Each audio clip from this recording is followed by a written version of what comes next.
I want to talk about polymorphism and kind of close out our discussion on object-oriented programming. So polymorphism is the ability for us to call different names and access different elements with the same name.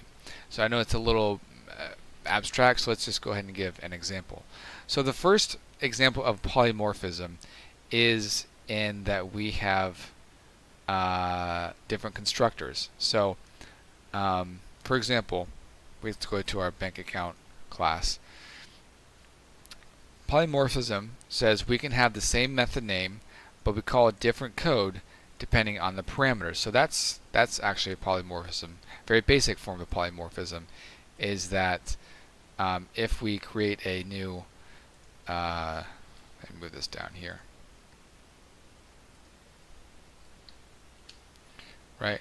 So we're calling, and let me just,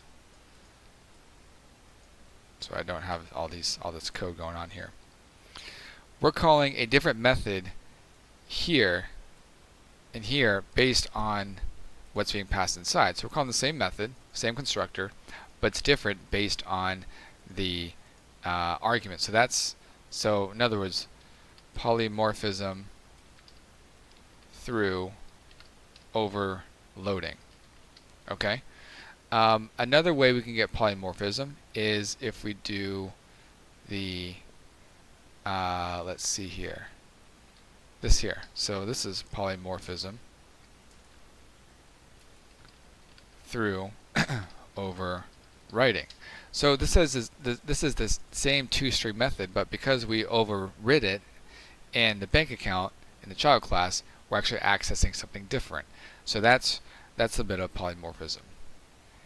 And then another form of polymorphism, which is a little bit hard to see maybe, but let me create a new class, and I'm just going to call this account app, have it be a main. Okay, so we have a loan account that implements rate, and we have a CD account that also implements the rate. Okay. Classes can have multiple interfaces, but only one extension, right? Only one parent, but multiple interfaces. So in my account app, I can actually say I want a, typically, for example, we'd say a loan account, we'll say LA equals new loan account, right? And we do LA dot. So we should have a couple methods here. Oh, LA dot. Right, we should have increased rate. We should have set rate. Right. Okay. Now these are also the methods that are in the interface. So let me add a couple other methods in this loan account. Say public void. We'll say set the term, right? So terms can be something like setting the term to so many. We'll take an integer plus years, right? So we'll take an integer term or years.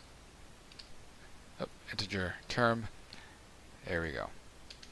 Right, and then we can have something like public void set amortization. So we'll do amort schedule. This is out amortization schedule. Okay, so all the things that are available to us inside the loan account. Okay, so let me come back to the app. So again, here if we have LA dot set schedule, LA dot set term, we'll say 20. Okay, all right. So one other form of polymorphism is if we actually set we can set a rate. For example, we can do I rate. We'll do this as a account 1 equals new loan account. Okay, so this is maybe a little confusing. We're going to create an account 1 based on of the rate properties, but it's going to point to loan account. So when we do this, I do account1 dot. Notice what's available. It's only the methods that are defined in the interface: increase rate and set rate. Right? Okay. But when we call the methods, it's actually going to call the methods that are in the loan account. So this is polymorphism as well. So this is polymorphism because we are creating, because it changes where we are pointing. So we're creating a variable based on the properties found in this spot. In this case, it's an interface, but it will point to the loan account. And so this has some implications, but maybe a little more confusing for what we're doing for our purposes. But be familiar with this form of polymorphism. It's used as you get into more development projects, but it's a little more confusing. But the main idea here is we are creating a variable based on these properties, but it's going to point to these properties.